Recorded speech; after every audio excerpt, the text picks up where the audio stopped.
Hey guys, Mom Bob here. We're back with more algebra. Yeehaw! Happy New Year! Today we're doing piecewise linear functions. This is a new semester, so it's starting over at Unit 1. I believe this is Lesson 3.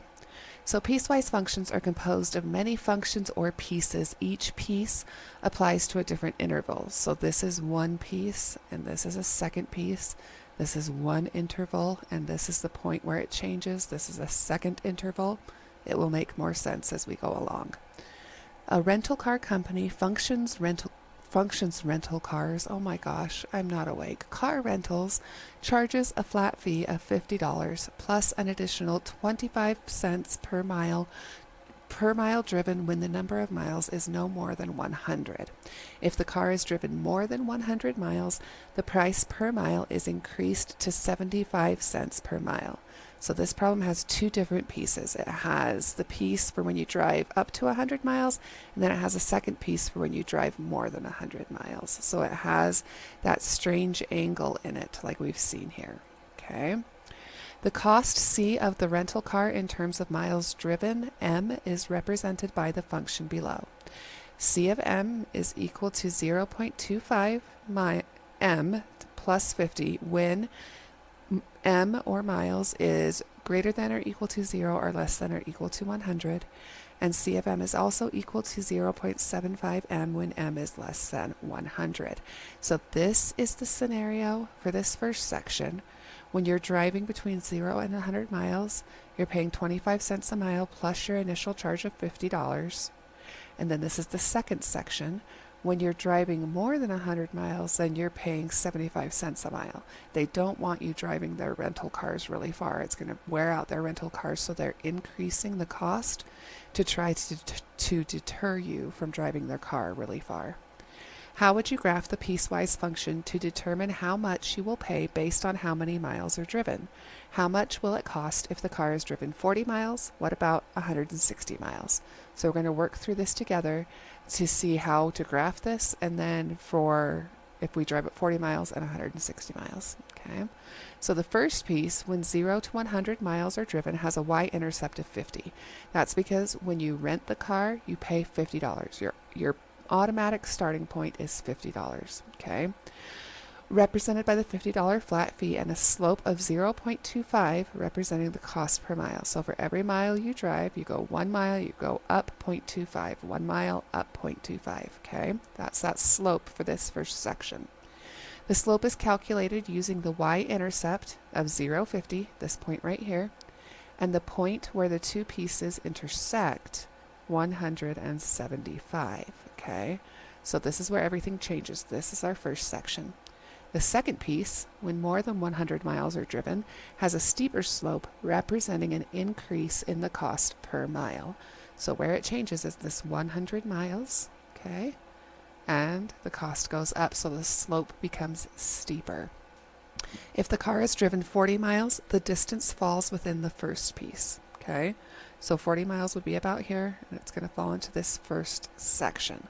So if you create this graph on GeoGebra.com, which I will show you how to do, you can find that the exact cost is $60, okay? If the car is driven 160 miles, which is right about here, we can see that the total price will be $120. Again, if you graph it on GeoGebra, you can use that to see that it will be $120 exactly. Okay, so I've gone to GeoGebra.com. It'll pull up this. You click on Start Calculator. Okay.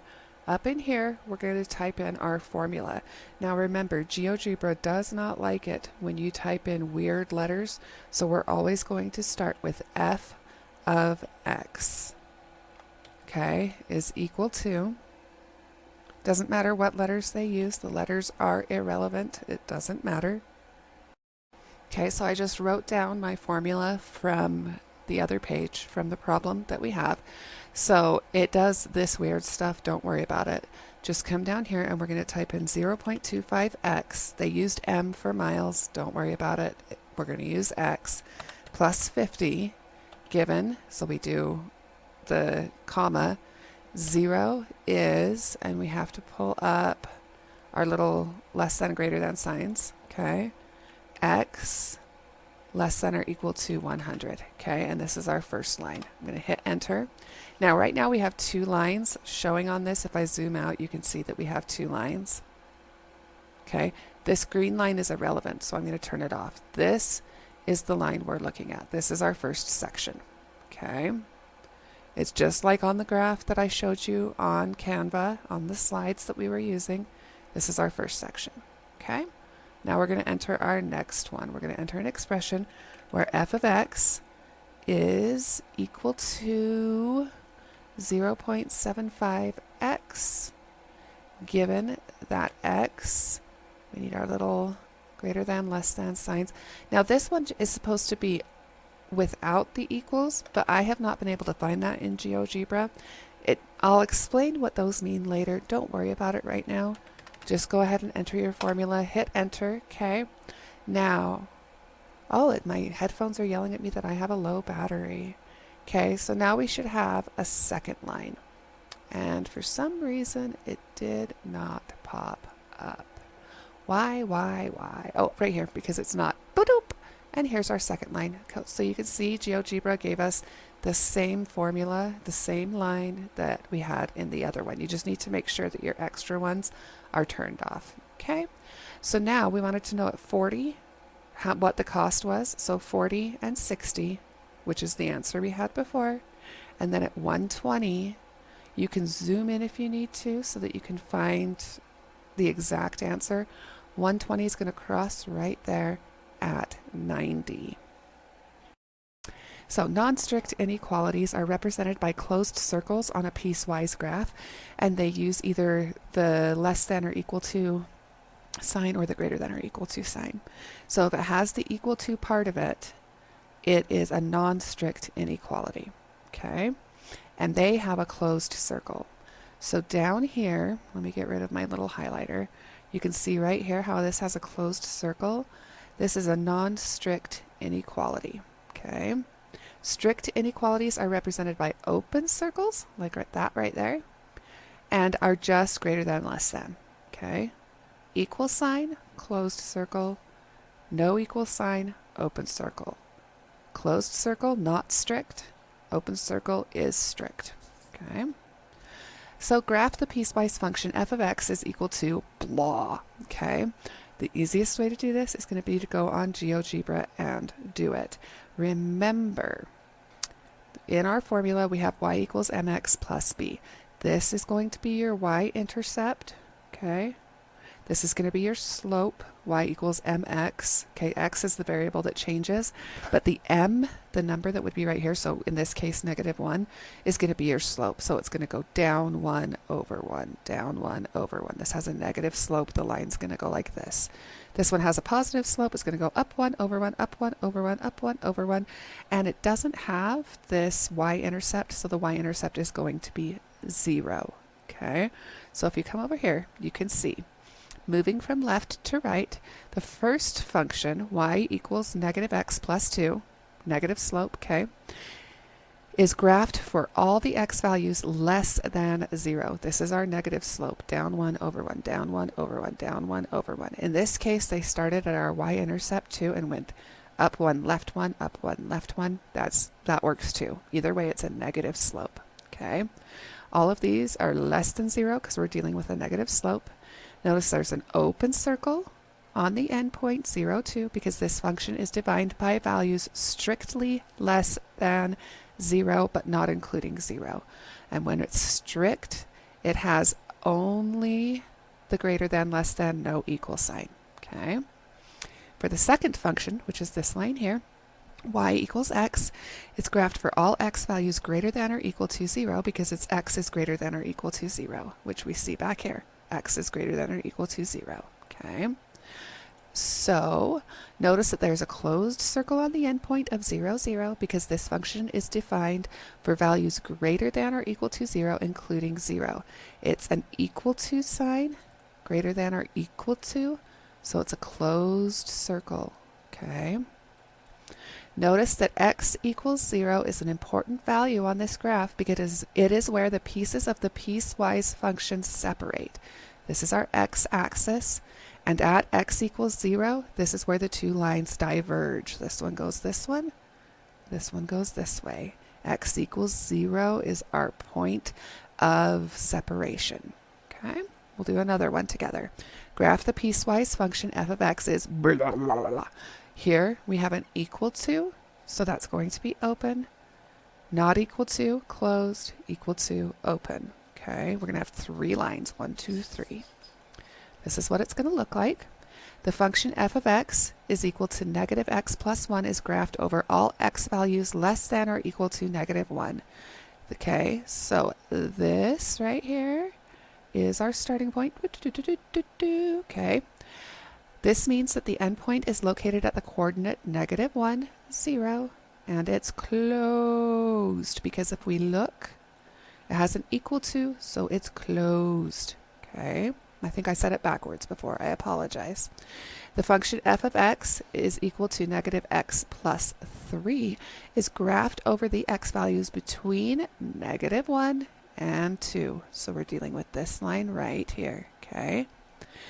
But excludes both of them, okay? If we come back and look at our formula, we do not have an equal to. If it excludes them, it's an open circle, okay? It does not include this point, it does not include this point, but it includes all the points on this line.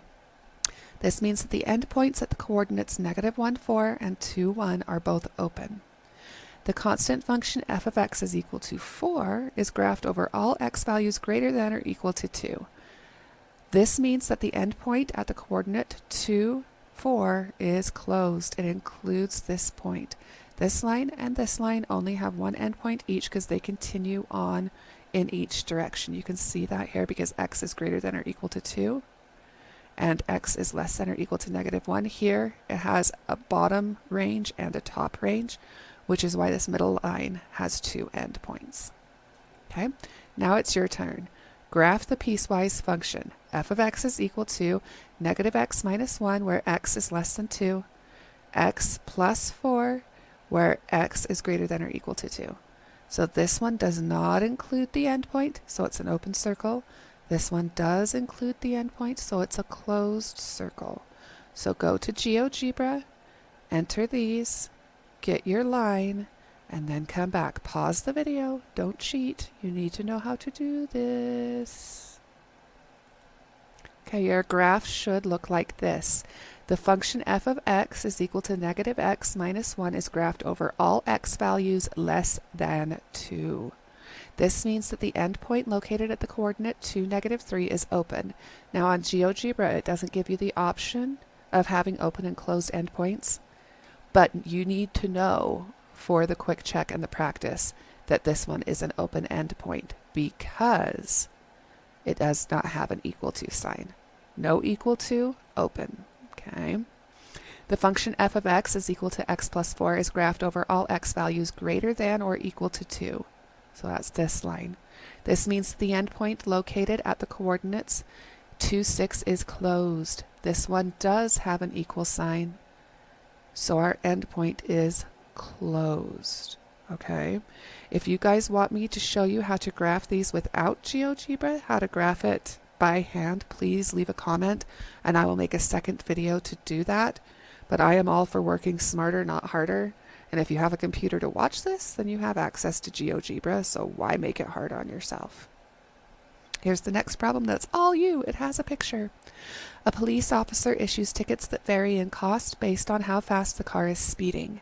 Graph the piecewise function representing the cost of the ticket, y, in terms of the number of miles per hour over the speed limit, x. Okay, this is how much you're going to pay.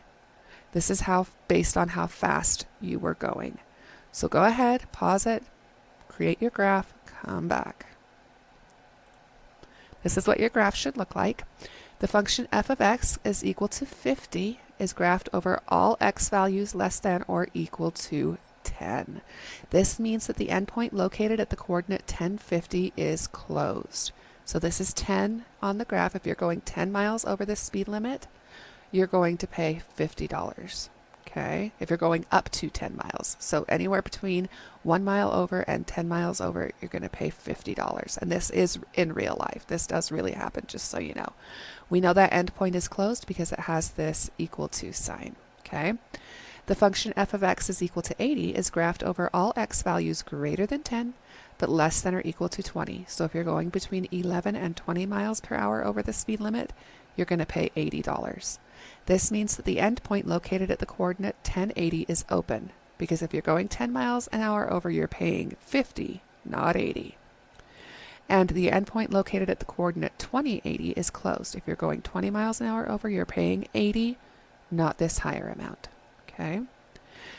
The function f of x 135 is graphed over all x values greater than 20. So if you're going 21 miles an hour or over, you're going to pay $135. Okay. It's actually a lot more than that, but, you know, we'll pretend.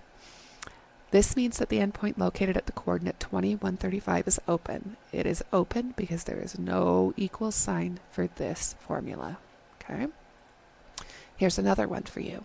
The following piecewise function represents a road trip from Colorado Springs, Colorado to Kanab, Utah, with a pit stop at the Four Corners Monument where x is the number of hours that have passed and f of x is the distance that they've traveled in miles. Here's your formula. Create a graph of this piecewise function. Be sure to include appropriate labels. So go ahead and pause it, create your graph, come back. Your graph should look like this. The graph shows hours along the horizontal axis because this does not change, okay? Hours always go 1, 2, 3, 4, 5, 6, so that's what goes on x. And the distance traveled in miles along the vertical axis. That does change. Like how far people drive is very dependent on where they're going, okay? But hours happen no matter what. For the first 6 hours of the road trip, the family travels at a rate of 65 miles per hour. The next hour is spent at the Four Corners Monument, so they do not travel during that time. Time passed, but their distance did not increase. Okay? The next hour, finally they travel at a rate of 70 miles per hour until they reach their final destination. So there's 3 parts to this. Chunk, chunk, chunk. Okay? In total, the family spends 11 total hours traveling. You can see that by following this down. And drive 670 total miles. You can find that by following this across. Since the graph is continuous, open and closed circles are not needed at all endpoints of the piecewise functions. There's no endpoints here or here because it's all connected. It's one trip. There's no like a piece here and then a piece over here and then a piece down here. It's connected. Closed circles are shown at the beginning point, 0, 0, because this is part of the trip, and at the final point, 11,670 only. This is part of the trip. The trip ended here.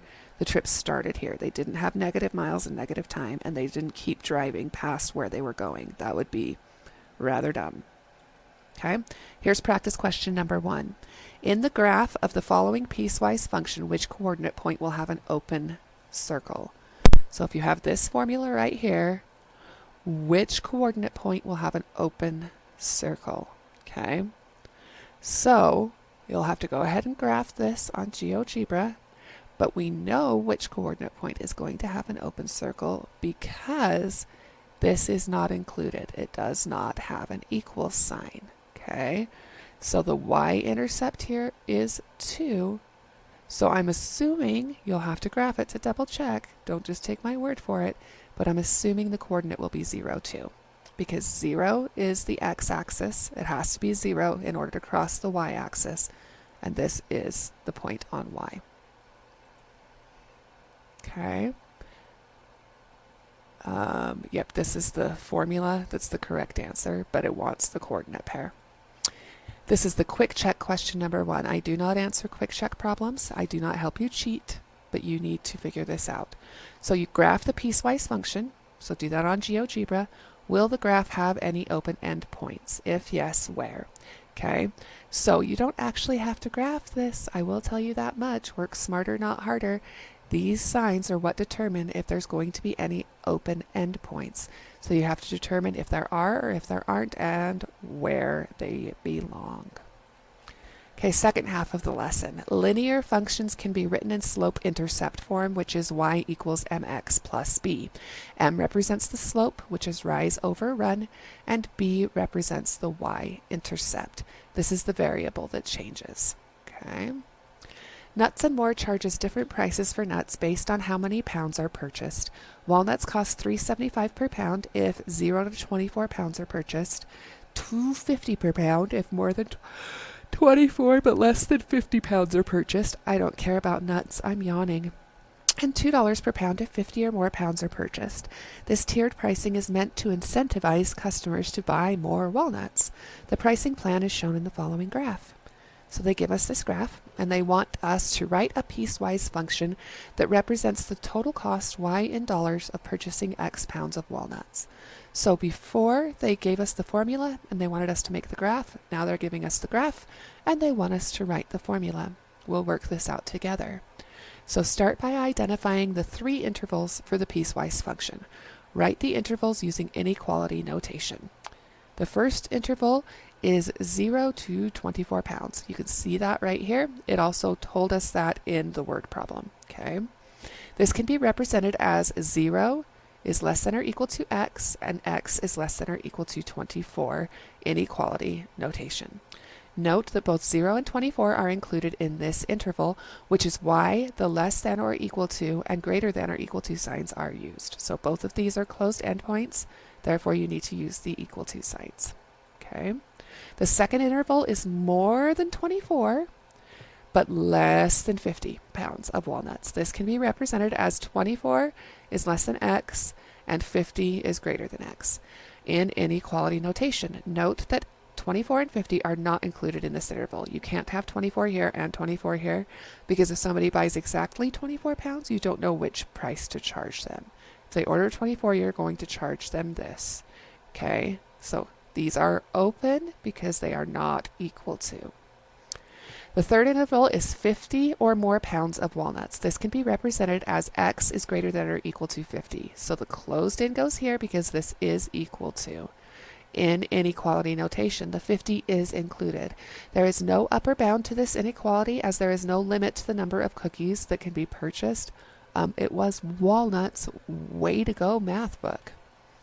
Nuts and More charges different prices for nuts based on how many pounds are purchased. We already read all of that. Next, identify the function assigned to each of the three intervals. The cost per pound for the first interval is $3.75. Thus, y equals 3.75x represents the function over this interval. So y equals 3.75x for here. Similarly, the function over the second interval is $2.50 per pound and is modeled by y equals 2.5x, and the function over the third interval, $2 per pound, is modeled by y equals 2x. With all of the piecewise functions in place, it is time to combine the information and write it as one single function. Piecewise functions are represented using brackets, that's this thing right here, that include each individual piece. It is important to include the interval next to each function. So we have y equals 3.75x because that's how much you charge for the first line. And then we put our inequality, which we already figured out, which is x is greater than or equal to 0 but less than or equal to 24. Then this next price point is 2.5x, or $2.50 per pound, when you buy x between 24 and 50, okay? And then you have $2 per pound when you buy more than 50 pounds, okay? We'll do it again. Don't panic if it didn't make sense. The cost C in dollars of ordering wedding invitations varies based on how many invitations X are ordered. If 50 or fewer invitations are ordered, the cost is $150 per invitation plus $30 in shipping. If more than 50 or less than 100 invitations are ordered, the cost is $125 per invitation plus $15 in shipping. If 100 or more invitations are ordered, the cost is $115 per invitation and shipping is free. Write a piecewise function to represent the total cost C for ordering X invitations. Pick one of three answers on the next slide. Okay, so we have all of this garbage. What you need to know is that this shipping cost is our constant, which is going to be our y-intercept. So for this first section, it starts at $30 and then goes up by $1.50 for each invitation up to 50 invitations. Okay. When you get things like this and you get overwhelmed, stop and read it chunk by chunk, okay? We understand that the cost is in dollars for wedding invitations based on how many you order, okay? We're good with the first sentence. Then, if 50 or fewer, so if we have X is less than or equal to 50, okay? That's what that means. The cost is $150 per invitation plus $30 in shipping. So let's come over here and look. So we know that $1.50 per invitation, okay, this is the cost per invitation, plus your $30 flat rate when X is between 0 and 50, okay? So all of these numbers are right, but we need to come back here and figure out, is 50 included? So if 50 or fewer, so that means that it has to be equal to 50, okay? So are people going to order 0 invitations? Probably not, but so far this setup is correct, okay? So this works for this one too, and it works for this one too. So we don't know which one to go. We need to go back and look, okay? If more than 50, so 50 is not included here, or less than 100, 100's not included. The cost is $125 plus $15 shipping, okay? So we have 50 not included, 100 not included, 50 not included, 100 not included. This one is out because here they included 50, okay? So it has to be one of these two. $1.25 each, $15, okay? So both of these are still in. We need to figure out this last one. Let's come back over here. If 100 or more, so 100 is included, $115 per invitation, free shipping. So that means $115 per invitation, 100 or more. It has to be this one. Let's go see if we're right. Oh, I didn't tell you. Ha ha ha ha ha. Well, we're going to assume I'm right. I'm going to say it's this first one. Okay? I'm so good. How to write the function of a graphed line. These are the steps that you need to take. This is what you would write down in your notes. First, identify the y-intercept. In the formula, y equals mx plus b, it is b. Where does the line cross the y-axis?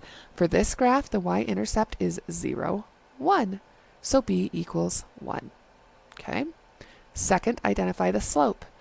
What is the change in y divided by the change in x between 2 points? Or what is the rise over run between 2 points? So for this graph, the slope is up 1 over 1, 2, 3, 4. The slope is 1/4, so m equals 1/4. So if I'm writing this, I have y equals 1/4 x plus 1. Okay? Write the equation of the line in slope-intercept form. Plug in 1/4 for m and 1 for b. Thus, the equation of the graphed line is y equals 1/4 x plus 1. That's how you can take this line, turn it into a formula. Okay? Write a piecewise function represented by the graph. We will do this together. So the first thing you do is figure out your y-intercepts. We've got 1 here at 0, 4. So this one, the b is going to be 4. For this one, the b is going to be -1. We'll deal with the inequality part of it in a minute, okay, because that's the second part of the equation. Let's come over here. Identify each piece of the piecewise function. Where are the transition points? That is, where are the linear functions changing? Based on the graph, one transition point is at x equals 0, because that's where we're changing from this line to this line. Also notice that there is a left piece and a right piece for this graph. The interval for the left piece includes all x values less than 0, but not including 0. This is denoted as x less than 0 using inequality notation. Okay? Doesn't include it, no equals sign. The interval for the right piece includes all x values greater than or equal to 0. This is the x is greater than or equal to 0 in inequality notation. This does have an equal sign. After identifying the intervals, it's time to write the equations for each interval using the steps discussed earlier. So, for this left piece, we know that our b is 4, which is right there. Our slope is up 2, left 1. So it's going to be a negative. So it's going to be -2 right there. So y equals -2x plus 4 for this. And then we throw in our inequality, which is x is less than 0. Okay? And the right piece has an equation of, we know that our b is -1, which is right there. Then we rise 1 and run 2. So we have 1/2 x minus 1. And then our inequality is x is greater than or equal to, because it's filled in, 0. Okay? So this number right here is the transition point where it changes from one line to another. Okay? We'll do it again. When the function blah is graphed, how should the points be drawn for an x value of -2? Okay. The graph should have an open endpoint at -2, -5 for the first piece. So right here, if you graph this out, you're going to see that this one is open. Okay. Wait. Y equals, yes, okay. The graph should have a closed endpoint at -2, 10, -10. Okay. Closed, closed for the second point. Both of these are closed. And down here, I didn't type it, but what happens here? Open, because it's not included. Okay. So if you want these actual endpoints, you would graph it. If you just want to know if they're open or closed, open, closed, closed, open. Okay? 3 errors were made writing the piecewise function blah based on the graph. Use the graph to identify, describe, and correct the errors. Oh, I didn't mean to do that. I grabbed the wrong slider. I do that at every video. Okay, so I'll stop and look at this for a minute and see if you can figure out the errors, and then continue on with me. So the interval for the left piece should be x is less than 4, since there is an open circle at the point for -1. Okay, but it says x is less than or equal to 4. So if this is going to match this, this either needs to be closed in or this needs to get rid of the equals then. Okay. Next mistake, the interval for the right piece should be x is greater than or equal to 4, since there is a closed circle at this point for 4. And they have just x is greater than 4. So either this needs to be open or this needs to be greater than or equal to. The last one is also the equation for the left piece should be y equals -x, because we go up 1, left 1, so -1 or -x, and it crosses the line at 3. They have x, which is a positive slope, so it would be going this way. And they say that it crosses at 3, which is correct, but we need a negative slope on that line. Okay? A home vacation rental company charges $150 a night for the first 3 nights, $100 a night for stays lasting 4 through 6 nights, and $85 a night for stays lasting 7 or more nights. The total cost, C, is a function of the number of nights that a guest stays, N. Write a piecewise function to represent the scenario. This one's all you. Before you go and pause, make sure that you stop and break it down into one little bit at a time. Don't get overwhelmed by it. Make sure you're using these right letters. Okay, it's not Y and X this time, it's C and N. Then come back and check your answer. Pause it. Okay, first identify the intervals for which the different pieces are defined. Since this scenario is referring to the number of nights, the domain will be strictly positive integers. For example, n equals 3.5 has no meaning in this context. A guest cannot stay for 3.5 nights. The intervals for this scenario are defined as follows. The first 3 nights are expressed as n is greater than or equal to 0 and less than or equal to 3, because that's 3 nights, first 3 nights. Stays lasting 4 through 6 nights are expressed as n is greater than or equal to 4 and less than or equal to 6. And you can have both of these be equal to, because we have 0, 3 here and 4, 6 here. We don't have 3, 3, okay? Stays lasting 7 or more nights are expressed as n is greater than or equal to 7. Next, identify a linear function that corresponds to each interval. For this first interval, the cost is $150 a night, which can be represented by C is equal to 150n using function notation. So your total cost is $150 times the number of nights you stay when you stay between 0 and 3 nights. For the next interval, the cost is $100 a night, which is represented by C equals 100n. And for the last interval, the cost is $85 a night, which can be represented by cost is equal to $85 a night. So your final formula looks like this. Okay?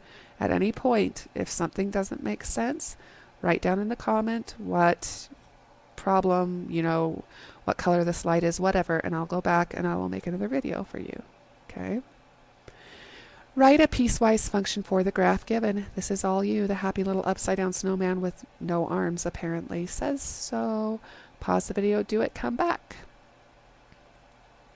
Start by identifying the transition points of x equals -1 and x equals 3. Then identify the intervals for each of the 3 pieces for this function. Use the transition points when defining the intervals. So the transition points are here at -1 and here at +3. The piece starting in the third quadrant is defined for all x values less than -1. That's this one right here, but not including -1, so we represent this interval as x is less than -1. You can see this is open, so this -1 is not included. The middle piece for this function is defined for all x values between -1 and 3, including both values, so we represent this interval as x is greater than or equal to -1 and less than or equal to 3. Both of these are enclosed. The piece starting in the fourth quadrant is defined as all x values greater than but not including 3, so we represent this value as x is greater than 3, and it's not enclosed because it does not include that point. Next, identify the equation of each piece in slope-intercept form. The piece starting in the third quadrant is defined as the function y equals x plus 1, because we're going left 1, down 1, or down 1, left 1, so it's a negative slope. The middle piece is defined by the constant function y equals 3, because it's just straight across, there is no slope. And the piece standing in the fourth quadrant is defined by the function y equals -2x plus 5. So this one goes down 2 over 1, so it's a negative, no, it's a positive slope, I apologize. Okay. Let's see. F of x is blah. There's your final formula. Pause it if you need to. Practice question number 2. This is at the end of your lesson. True or false, the graph represents the piecewise function. So take this step by step. Our first one says x, which is a slope of +1, okay, plus 2. So it's going to cross the y-intercept at 2. I'm going to say right there where x is less than -2. So x, here's -2, okay? And it's telling us that it's a positive slope, so that would be up over, okay? Because if we go negative both ways, that makes a positive. 2 negatives make a positive. So that slope works. It says it's going to cross at 2, which it would. So I'm going to say that one's fine. Okay. We have 5 plus x if x is between -2 and 4. Yep, okay, so far let's check the slope. We're going to rise 5, 3, 4, 5, and run 1. That doesn't seem to be working. What's more like rise 1, run 1, rise 1, run 1. Okay, y equals mx. Oh, this is our slope, so it is rise 1, run 1, and it crosses at 5. So this one does work. They are trying to trick us. Let's go here. The last one is at 4, okay, and we have a negative slope, so it's over 2, down 1, over 2, down 1. The slope doesn't look right. Oh no, it's down 2 over 1. See how good I am? I am just a math genius. The slope is correct, and it's crossing at 7. So up 2 over 1, up 2 over 1, up 2 over 1, up 2 over 1. Yep, this is true. All right, practice question number 3. Determine which equations are the piecewise linear functions of the graph. So our point of separation is at 2. So the number over here should be 2. So that's correct for both of them. Now we have, for the first one, x is less than or equal to 2. Okay, and x is greater than 2. So these signs, x is greater than or equal to, it has to be this one, because this is saying x is less than 2 And this one's saying x is greater than 2, so it has to be number 1. Practice question number 4. Choose the equation of the piecewise function shown in the graph. X represents the number of hours a bicycle is rented, and Y represents the cost in dollars. So our transition points here are 3 and 5, so we should have 3 and 5 over here. Okay. For this first one, we have X is between 0 and 3. Okay. And 0 is included, so it has an equal sign. 3 is not. So this one is out. Option number 1 is out already. The second one is between 3 and 5. And the first one is included, and the second one is not. So it has to be option 3. Practice question number 5. Determine the graph's correct piecewise function. The transition point is at 1. All of those are correct.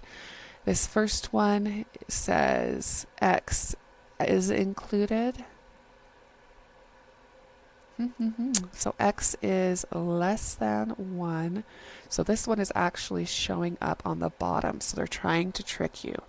So 1 has to be included. So this one's out. X is less than 1 has to be included. Okay. And then it's a negative slope because it's up 1, left 1. So it has to be number 2.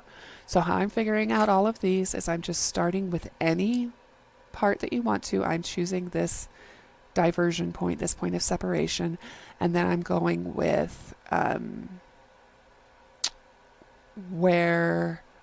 which direction the lines are going, and if the circle is included or not, just because that's what's simplest for me. Those are the easiest things for me to identify. Here are quick check questions. So which of the piecewise functions matches the graph? The way I was doing it is first I would figure out the point that they separate and see which numbers go here. That will eliminate some because they're not all the same number. And then I say, okay, this one's included, and figure out which ones have those included and this one's not included. Okay. Quick check question 3. In order to write the equation for a piecewise linear function shown on a graph, what do you need to determine? The equation of each linear segment and the interval for which it is applied, the minimum and maximum values of y, the equation of each linear segment and its corresponding range, the equation of the single line segment over the domain of the function. You may select more than one answer.